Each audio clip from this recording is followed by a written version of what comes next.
This is how we start a tattoo right here. First process of anything, you want to sterilize your hands. Make sure your hands are all nice and clean. Slap on your gloves.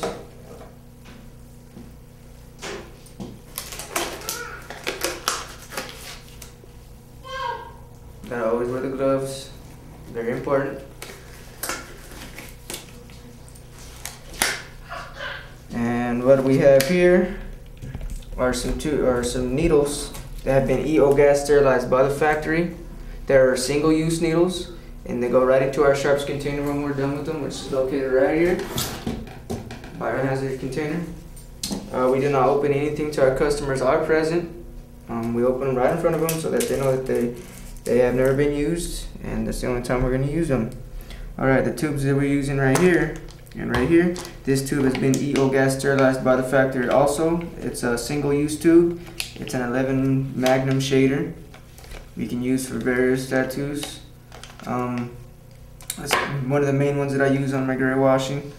This tube here is a 3-round single. It is a tube that I sterilized myself. Syndicator right here is green till it's placed in my autoclave at 375 degrees for 55 minutes, so it's all nice and sterile. The date that we sterilized it's right there. Same thing with this one. This is the average tattoo machine right here that we use. Triple X, it's an 11 coil wrap tattoo machine. I do most of my outlining and most of my gray wash work with this one right here.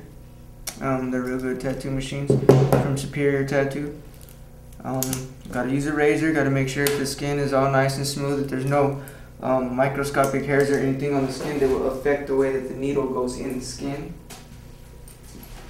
These are the ink caps that we use here for different colors, different shades of ink. You know, put water in them, stuff like that. This bag right here that we use is for our wiring. Right here, this goes on our clip cord so that it doesn't transfer any, any diseases or anything, so everything's nice and clean for you. After everything is done, we place our tubes over here in our stainless steel tub. From there they go into our ultrasonic cleaner. From our ultrasonic cleaner they go right into the autoclave for 55 minutes at 375 degrees. So everything is all nice and sterile for all our customers. And I go through this each and every time I have a customer. Every time I do a tattoo, I go through the whole process, the whole step with everybody, so that everybody knows that everything's nice and clean here at Barrio Ink Tattoos. If there's any questions with any customers or anything, they're more than free to ask any questions that they want to know about sterilization, about their tattoo, anything like that. You feel free to ask them. We're more than happy to answer your questions for you to the best of our abilities. So come and see us, Barrio Ink Tattoos. Come get all your tattoos done here. Portraits, gray wash tattoos, color, custom tattoos, anything you want, we can do it. Right here, Barrio Ink Tattoos.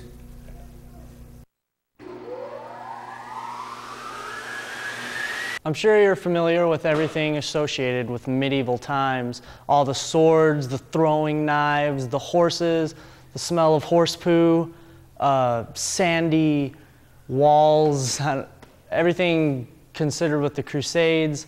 Well, Assassin's Creed, it gives us everything except the smells. You are not allowed to be here. Assassin's Creed, you play as this assassin known as Altair, except it's got like a futuristic twist because rather than actually playing the character, you're just playing through his memories.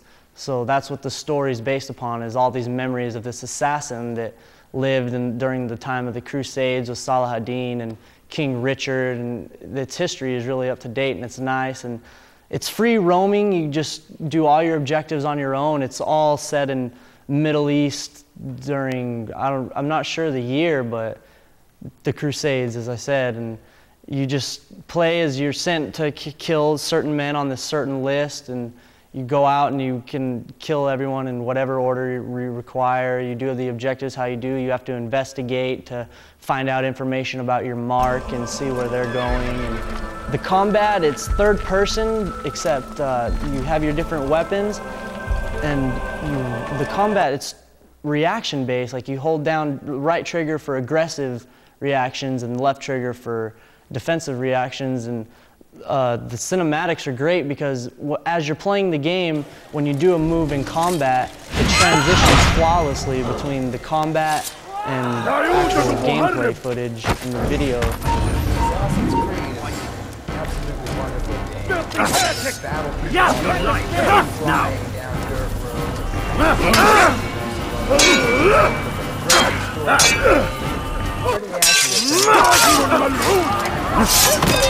From diving off gigantic landmarks into bales of hay unscathed to sneaking up on your victim and just right in the chest with a hidden blade. It's just...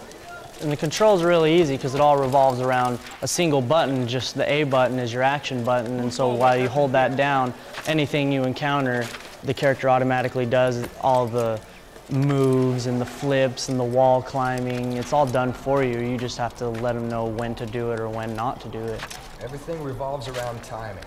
Yeah, it's all about timing. It's definitely a good timing game.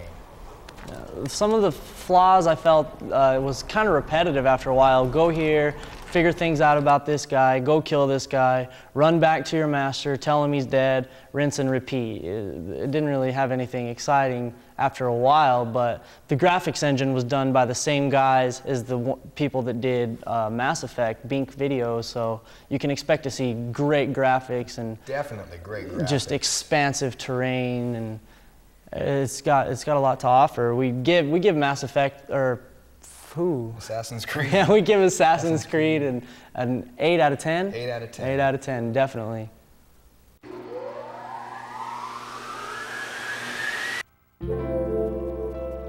The umbrella. Hold the form baton vertically, thumb resting lightly on the button. Through this stance, you channel the quiet dignity of a circus clown in the midst of a thunderstorm.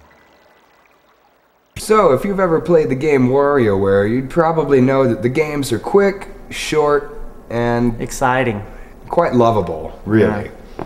And to put it up simply, I mean, it's the perfect party game. If you have a group of up to, I think, 8 to 12 people, I mean, WarioWare is going to be your game, hands down, definitely.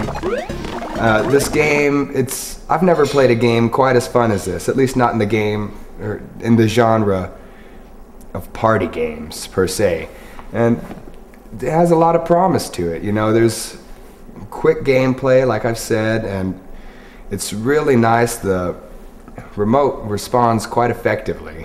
What did you like about it? I just liked how it was fast and everyone got their turn. Like, you didn't have to wait 10 minutes for your turn of the controller. It was kept going and everyone had to stay involved. It was really nice, and I really enjoyed it, man. The animation is really nice. It's beautiful in its own, I guess, archaic Japanese style. You can also play darts. It's real fun, you know, just sinking them in just like regular darts. There's a bit of a technique to it. There's a nice large reticle, circular reticle, so you can see what numbers you're shooting at, and it's kind of funny that actually getting a triple 20 gives you more points than hitting the bullseye, so you tend to shoot for the triple 20 more than the bullseye. Yeah, but that's darts for you, yeah, you know. If you're basing it on points. In addition to that, there's a bunch of marathon games. There's one called Lifeline, where you all just compete, and whoever ends up with the most points has quite a lot of ropes surrounding him. And at the end of this round, you just go one by one. Each person gets a turn and decides which ropes to cut. And slowly but surely, people fade away and a winner emerges. All in all, it's a pretty good game. I'd say we'd give WarioWare a 8? 8? Yeah, an 8 out of 10. 8 out of 10. Definitely.